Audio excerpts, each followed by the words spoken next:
Dear audience, আসসালামু আলাইকুম। আশা করছি সকলেই ভালো আছেন। সিভিল ইঞ্জিনিয়ারিং ম্যাটেরিয়ালসের এফএম নির্ণয় সংক্রান্ত ম্যাথগুলোর ধারাবাহিক ক্লাসের আজকে আমাদের 6 নম্বর ক্লাস। আজকের ক্লাসে আমরা 24 নম্বর ম্যাথটি সমাধান করব। অর্থাৎ আমি প্রযুক্তি বই থেকে যে ধারাবাহিক ভিডিওগুলো দিচ্ছি সেখান থেকে আমরা প্রযুক্তি বইয়ের 24 নম্বর ম্যাথ আমরা আজকে সমাধান করব।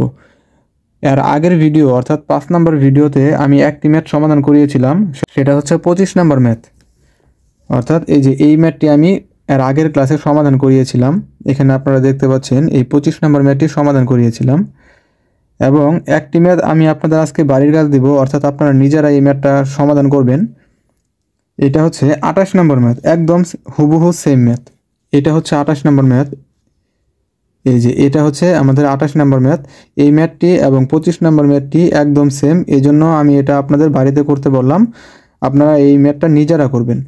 এখানে কিন্তু 28 নাম্বার একদম নিচে দেওয়া আছে। এই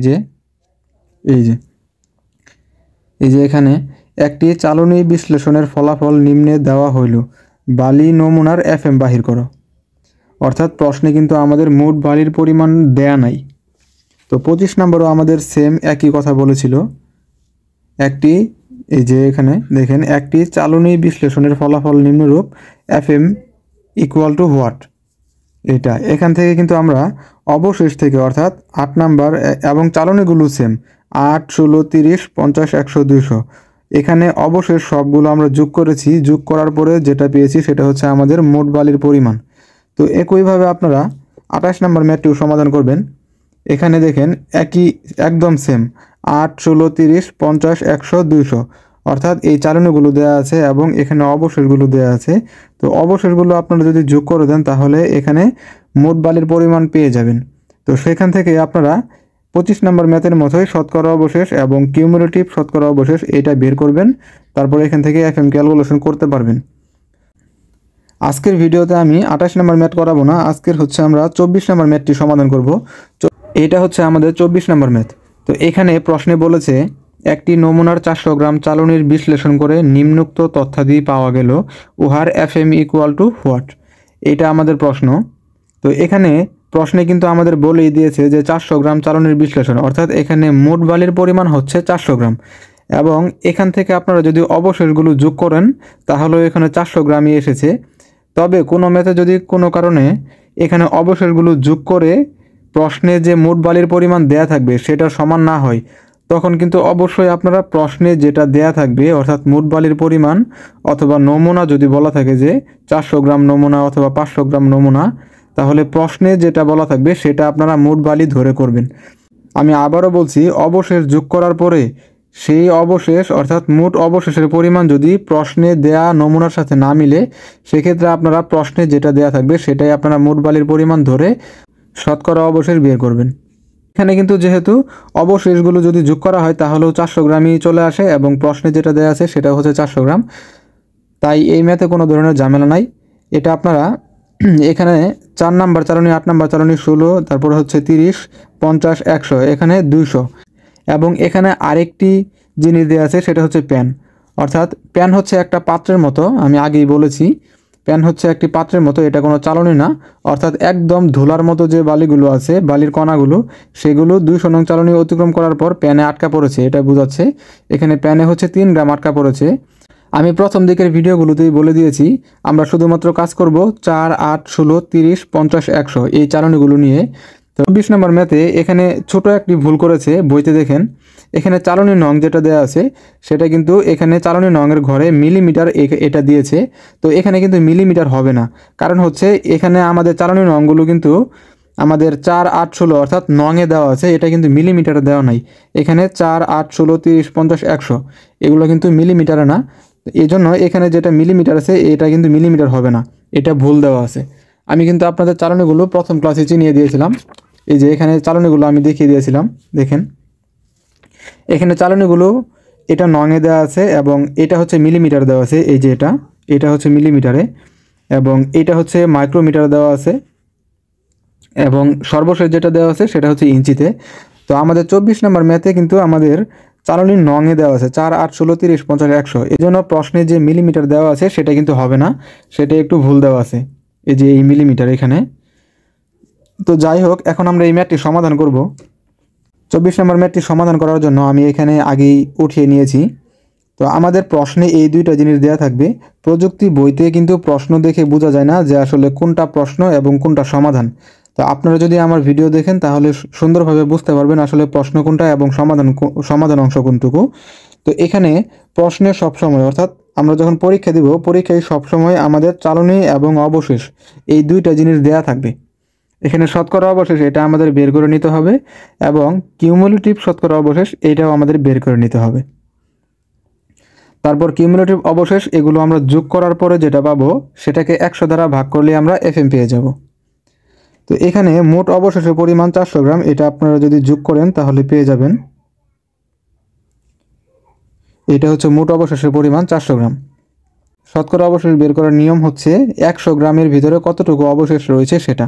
তো এখানে 4 নাম্বার চালনের জন্য যদি আমরা শতকরা অবশেষ বের করি তাহলে বের হবে এইভাবে। আমাদের করতে হবে 400 গ্রামে অবশেষ রয়েছে 10 গ্রাম, 10 গ্রাম। 1 গ্রামে অবশেষ রয়েছে 10 ভাগ 400, সুতরাং 100 গ্রামে অবশেষ রয়েছে। 100 গ্রামে অবশেষ কতটুকু থাকবে? 10 ইন্টু 100, নিচে হচ্ছে 400। এটা হচ্ছে আমাদের 4 নাম্বার চালনের জন্য বের হবে। 4 নাম্বার চালনের জন্য যেহেতু অবশেষ 10 গ্রাম, এই জন্য এখানে উপরে আমাদের 10 বসেছে, এই যে এটা।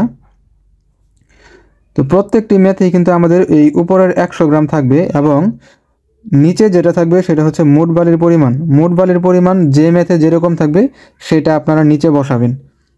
তো এইভাবে এখানে কিন্তু এই 10 হচ্ছে ভেরিয়েবল, তো এইটাকে কিন্তু এক্স ধরা যায়। এক্স ধরে কিভাবে ক্যালকুলেশন করতে হয় সেটা কিন্তু আমি দেখিয়েছিলাম। তো আমি আবারও দেখাচ্ছি। ক্যালকুলেটরের সাহায্যে যদি এটা আপনারা করেন তাহলে অনেক দ্রুত করতে পারবেন। তো এখানে আপনারা এটা উঠিয়ে নেবেন, উপরে প্রথমে ভাগ চিহ্ন দিবেন। ভাগ চিহ্ন দেওয়ার পর 100 ইন্টু এক্স, এক্স হচ্ছে ভেরিয়েবল, নিচে হচ্ছে মোট বালির পরিমাণ। এই ম্যাথে যেহেতু মোট বালির পরিমাণ 400 গ্রাম দেওয়া আছে, এই জন্য আমরা নিচে 400 বসাবো। তারপর এখানে আপনারা CALC এই বাটন দেখতে পাচ্ছেন। প্রত্যেকটি সায়েন্টিফিক ক্যালকুলেটরে কিন্তু এই বাটন রয়েছে। তো এখানে আপনারা চাপবেন, তারপরে এখানে এক্সের ভ্যালু কত দিতে যাচ্ছেন সেটা ক্যালকুলেটর আপনাকে জিজ্ঞেস করেছে। তো এক্সের ভ্যালু আমরা এখানে 10 দিব, যেহেতু আমাদের 4 নাম্বার চালনীতে 10 গ্রাম অবশেষ রয়েছে, এই জন্য আমরা এখানে 10 চাপবো। 10 দেওয়ার পর 2 বার সমান চাপতে হবে। তারপরে এখানে SD বাটন চাপলে আমরা দশমিকের মানটা পেয়ে যাব, এটা হচ্ছে 2.5। তো এখানে আমরা শতকরা অবশেষ বসিয়ে দিই, এটা হচ্ছে 2.5। এবং একইভাবে আমরা CALC এই বাটন চাপার পরে এখানে এক্সের ভ্যালু এখন আমরা দিব 12। 12 দেওয়ার পর 2 বার সমান চাপবো। তারপরে এখানে 3 বের হয়েছে। আপনারা চাইলে এই জিনিসটা আরেকভাবে মনে রাখতে পারেন, সেটা হচ্ছে এই অবশেষ এইখানে যা থাকবে সেটাকে প্রথমে আপনারা 100 দ্বারা গুণ করবেন। গুণ করার পরে যেটা পাবেন সেটাকে মোট বালির পরিমাণ দ্বারা ভাগ করে দিবেন, তাহলেই আপনারা শতকরা অবশেষ পেয়ে যাবেন। আসলে মূল কথা কিন্তু সেটাই হচ্ছে, এখানে অবশেষকে 100 দ্বারা গুণ করা হচ্ছে, তারপরে মোট বালি দ্বারা ভাগ করে দিচ্ছি। এভাবেই আমরা শতকরা অবশেষ পেয়ে যাব। তো এখন আমি শতকরা অবশেষগুলো বই থেকে বসিয়ে দিচ্ছি, আপনারা এখানে নিজের মতো করে ক্যালকুলেশন করে নেবেন। যদি আপনারা ক্যালকুলেশন করেন তাহলে আপনাদের প্র্যাকটিসও হয়ে যাবে। এখানে আমি শতকরা অবশেষ এবং কিউমুলেটিভ শতকরা অবশেষ এই দুইটা ঘর ফিল আপ করে নিয়েছি। তো এটা কিভাবে ফিল আপ করতে হয় সেটা কিন্তু আমি আপনাদের বুঝিয়েছি। এখানে এই 400 গ্রামে অবশেষ 10 গ্রাম, 1 গ্রামে কতটুকু এবং 100 গ্রামে কতটুকু, এভাবে আমরা শতকরা অবশেষ বের করেছি। তবে এইটুকু কিন্তু আপনারা কখনোই সমাধান অংশে দেখাবেন না, অর্থাৎ পরীক্ষার খাতায় এইটুকু দিবেন না। এটুকু আপনারা রাফ করবেন, অর্থাৎ যদি আপনাদের মনে না থাকে তাহলে আপনারা সাইডে রাফ করে নিতে পারেন, তবে এটুকু কিন্তু কোনোভাবেই সমাধানে দেখানো যাবে না। তারপর এখানে আমাদের স্ট্যান্ডার্ড চালনী হচ্ছে 4, 8, 16, 30, 50, 100।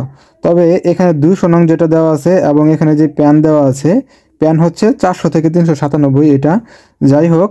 এখানে 200 এবং প্যান এইটা কিন্তু শতকরা অবশেষ এবং কিউমুলেটিভ শতকরা অবশেষ এই দুইটা কিন্তু কোনো কাজ নাই। অর্থাৎ এই স্ট্যান্ডার্ড চালনীগুলো প্রথম ক্লাসে আমি দেখিয়েছি। স্ট্যান্ডার্ড চালনী হচ্ছে 4, 8, 16, 30, 50, 100, অর্থাৎ এই যে এটা 4, 8, 16, 30, 50, 100। এই চালনীগুলো ব্যতীত যে চালনীগুলো দেওয়া থাকবে তো সেগুলোর কিন্তু শতকরা অবশেষ এবং কিউমুলেটিভ শতকরা অবশেষ এই দুইটা কলামে কোনো কাজ থাকবে না, অর্থাৎ একদম ফাঁকা রাখবো আমরা। এটা দাগ দিয়ে আমি ফাঁকা বোঝাচ্ছি, অর্থাৎ এই ঘরগুলো আপনারা একদম ফাঁকা রাখবেন, অথবা চাইলে আপনারা ছোট করে এইভাবে দাগ দিতে পারেন, সমস্যা নেই। তারপর এখানে কিউমুলেটিভ শতকরা অবশেষ যেটা পেয়েছি সেটা আমরা সবগুলো যোগ করে দিব, 2.5, 5.5 এই সবগুলো যোগ করে দিব। এই সবগুলো যোগ করলে আমরা পাবো 165.25। এখন FM এর ঘরে আমরা এটা বসাবো, 165.25 এটা বসিয়ে এটাকে যদি আমরা 100 দ্বারা ভাগ করে দিই তাহলে আমরা FM এর ভ্যালু পেয়ে যাব, সেটা হচ্ছে 1.65, 1.6525 এটা আমরা পাবো। তো এখান থেকে আপনারা দশমিকের পরে 2 ঘর নিলেই হবে, 1.65 এটা হচ্ছে আমাদের FM এর ভ্যালু। তো আশা করছি এই ম্যাথটি আপনারা বুঝতে পেরেছেন। যদি না বুঝতে পারেন তাহলে কমেন্টে অবশ্যই জানাবেন। আপনারা ধারাবাহিকভাবে আমার ক্লাসগুলো যদি করেন FM নির্ণয় সংক্রান্ত সকল ম্যাথ আপনারা সমাধান করতে পারবেন। তো সবাইকে অনেক অনেক ধন্যবাদ। আসসালামু আলাইকুম।